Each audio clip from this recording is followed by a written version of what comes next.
অনেক দিন ধরে একটা কথা বলে আসছি জানেন, আমাদের কাউন্সিলর এমপি এমএলএ যারা হচ্ছেন তাদের একটা মিনিমাম ক্রাইটেরিয়া থাকা উচিত এগুলো হওয়ার জন্যে। শিক্ষাগত যোগ্যতা থাকা উচিত, তাদের পারফরমেন্স অ্যাপ্রাইজাল হওয়া উচিত। তারা সারা বছর কি কাজ করলেন। দুদিন আগে সাংসদদের মাইনে বাড়লো জানেন তো, 2023 এপ্রিল থেকে তারা আবার পাবেন। কি করেন তারা? বছরের শেষে খতিয়ান দিয়েছেন তারা, কি করেছেন? আলটিমেটলি এই যে ধরুন আপনারাও বসে আছেন, আমরাও জনগণের অংশ, আমাদের হাতে কি রইলো? হাতে পেন্সিল ছাড়া কিছু আছে? একবারও হয়েছে আমাদের কথা আমরা কি পেলাম?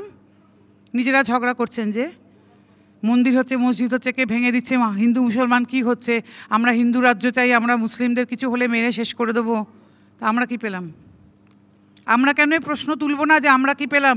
যারা ভোট দিয়ে নিয়ে এলাম আমরা কি পেলাম? জনগণ কি পেল? কিছু পেল? কিছু পেল না কিন্তু জনগণ, এন্ড অফ দ্য ডে। তাহলে এই প্রশ্ন তো উঠবে না। অথচ আপনাদের মাইনে বাড়ছে, 2023 থেকে আপনারা পাবেন আজকে 2025-এ। কাদের পয়সায় পাবেন? কেন পাবেন? কেন আপনাদের পারফরমেন্স অ্যাপ্রাইজাল হবে না?